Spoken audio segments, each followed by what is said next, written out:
సర్వం సిద్ధమైంది. శ్రీహరికోటలోని సతీష్ ధావన్ స్పేస్ సెంటర్లో అందుకు సంబంధించిన అన్ని ఏర్పాట్లు పూర్తయ్యాయి. ఇక రేపు మధ్యాహ్నం 2:35:13 రెండో ప్రయోగ వేదిక నుంచి LVM-3P4 రాకెట్ నెంగిలోకి దూసుకెళ్లనుంది. ఇక ఇవాళ మధ్యాహ్నం 2:35:13 కౌంట్ డౌన్ ప్రారంభం కానుంది. ప్రయోగాన్ని పర్యవేక్షించేందుకు ఇస్రో అధిపతి డాక్టర్ సోమనాథ్ ఇస్రోకు చేరుకున్నారు. భాస్కర అతిథి భవనంలో శాస్త్రవేత్తలతో సమీక్షా సమావేశం నిర్వహించారు. ఈ సమీక్షలో చంద్రయాన్-3 ఉపగ్రహ project director Veeramuthuvel, LVM-3P4 mission director S Mohan Kumar, associate mission director Narayan, vehicle director Biju స్థామన్ పాల్గొన్నారు.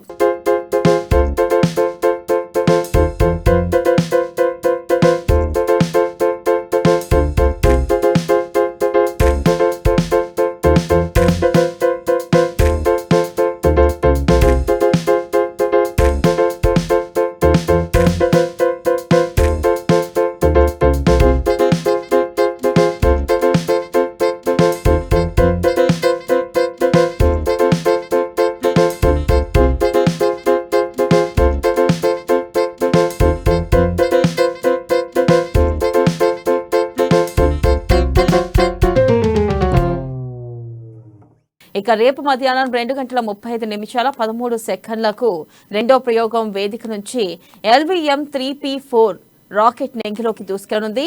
ఇక ఇవాళ మధ్యాహ్నం 2:35:13 కౌంట్ డౌన్ ప్రారంభం కానుంది. ప్రయోగాన్ని పర్యవేక్షించేందుకు ఇస్రో అధిపతి డాక్టర్ సోమనాథ్ ఇస్రోకు చేరుకున్నారు. భాస్కర అతిథి భవనంలో శాస్త్రవేత్తలతో సమీక్షా సమావేశం నిర్వహించారు. ఈ సమీక్షలో చంద్రయాన్-3 ఉపగ్రహ project director Veeramuthuvel, LVM-3P4 mission director S Mohan Kumar, association mission director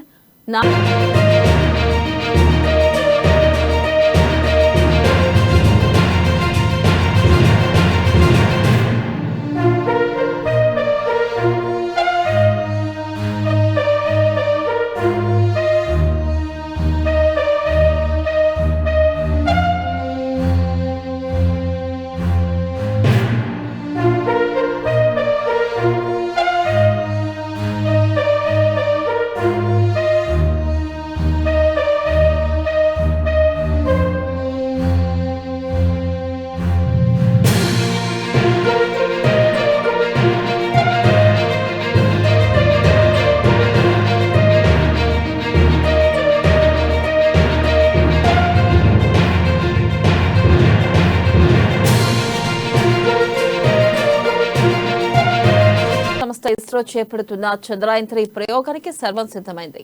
శ్రీహరికోటలోని Satish Dhawan space సెంటర్లో అందుకు సంబంధించిన అన్ని ఏర్పాట్లు పూర్తయ్యాయి. ఇక రేపు మధ్యాహ్నం 2:35:13 రెండో ప్రయోగ వేదిక నుంచి LVM-3P4 రాకెట్ నెంగిలోకి దూసుకెళ్లనుంది. ఇక ఇవాళ మధ్యాహ్నం 2:35:13 కౌంట్ డౌన్ ప్రారంభం కానుంది. ప్రయోగాన్ని పర్యవేక్షించేందుకు ఇస్రో అధిపతి డాక్టర్ సోమనాథ్ ఇస్రోకు చేరుకున్నారు. భాస్కర అతిథి భవనంలో శాస్త్రవేత్తలతో సమీక్షా సమావేశం నిర్వహించారు. ఇక ఈ సమీక్షలో చంద్రయాన్-3 ఉపగ్రహ project director Veeramuthuvel, LVM-3P4 mission director S Mohan Kumar, associate mission director Narayan, vehicle director Biju స్థామన్ పాల్గొనున్నారు. ఇక దీనిపై మరింత సమాచారాన్ని మా ఇన్పుట్ ఎడిటర్ శ్రీనివాస్ అందిస్తారు. శ్రీనివాస్. రైట్ వెన్నెల, ఏదైతే మనకి చంద్రుని మీద దిగాలి, చంద్రుని మీద ప్రయోగాలు చేయాలి అన్న భారత అంతరిక్ష సంస్థ ఇస్రో ఏదైతే ప్రయోగాలు చేపట్టిందో అవి ఒక్కొక్కటిగా సక్సెస్ దిశగా అడుగులు వేస్తున్నాయని చెప్పొచ్చు. ఏదైతే మూడో చంద్రయాన్-3 పేరిట ఈ రోజు మధ్యాహ్నం నుంచి కూడా కౌంట్ డౌన్ స్టార్ట్ కాబోతుంది. రేపు నిర్ణయించిన ముహూర్తానికి 2:35 ఏదైతే ఒక ముహూర్తం నిర్ణయించడం జరిగిందో ఆ ముహూర్తానికి నింగిల్లోకి చంద్రుని దగ్గరకి ఇస్రో మరోసారి తన ప్రయోగాన్ని ప్రయోగించబోతుంది. మొత్తానికి చూసుకుంటే గనక చంద్రునికి మీద ఉన్న ఏదైతే వాతావరణం కావచ్చు, అదేవిధంగా అక్కడ జీవరాశులు ఉండొచ్చా లేదా అనే ఇతరత్ర పరిశోధన జరిపేందుకు కూడా ఈ చంద్రయాన్ యాత్ర ఉండబోతుంది. ముఖ్యంగా చూసుకుంటే కనుక చంద్రుడి మీద దిగి పరిశీలించేందుకు విక్రమ్ ల్యాండర్ ని ఒకటి తయారు చేయడం జరిగింది. అదేవిధంగా అక్కడ మొత్తం చంద్రుడి మీద తిరుగుతూ అక్కడ వాతావరణం ఏ విధంగా ఉండబోతుంది, అదేవిధంగా అక్కడ పరిస్థితులు ఏంటి అని తెలుసుకునేందుకు కూడా మరో రోటర్ రాడర్ ను కూడా ప్రజ్ఞాన్ అనే రాడర్ ను కూడా రూపొందించడం జరిగింది. ఇక మొత్తానికి చూసుకుంటే కనుక ఈ చంద్రయాన్ యాత్రకు సంబంధించి గత కొన్నేళ్లుగా కూడా ఇస్రో అనేక పరిశోధనలు చేసింది. గతంలో ఒకటి చేసినప్పటికీ కూడా అది సక్సెస్ కాలేదు. అయితే ఇప్పుడు అప్పుడున్న ఏవైతే లోపాలు గుర్తించారో ఆ లోపాలన్నింటినీ కూడా సరిదిద్ది ఈసారి సక్సెస్ఫుల్ గా ఈ యాత్రను చేపట్టాలి. ఈ ప్రాజెక్టు వల్ల ముఖ్యంగా మనం ప్రపంచంలో భారతదేశానికి మరో గుర్తింపు రాబోతుందని చెప్పొచ్చు. మొత్తం ప్రపంచ దేశాలన్నీ కూడా భారతదేశం వైపు చూస్తున్నాయి. ఎందుకంటే ఇస్రో ఒక్కొక్క అడుగు ముందుకు వేసుకుంటూ వెళ్తూ అనేక ప్రయోగాలు చేపట్టింది. అంతరిక్షానికి సంబంధించి అనేక ప్రయోగాలు చేపట్టింది. అందులో ఈ యాత్ర ఏతుందో చాలా కీలకమైనదని చెప్పొచ్చు. ఎందుకంటే ప్రపంచ దేశాలని చూస్తున్నాయి. ఈ యాత్ర వల్ల భారత్ ఏం చేయబోతుంది, భారత్ నెక్స్ట్ ప్రాజెక్ట్ ఎలా ఉండబోతుందనే దాని మీద కూడా అన్ని దృష్టి పెట్టాయి. ఇప్పటికే రేపు నిర్ణయించిన ముహూర్తానికి 2:35 ఈ అంతరిక్ష పరిశ్రమ జరగబోతుంది.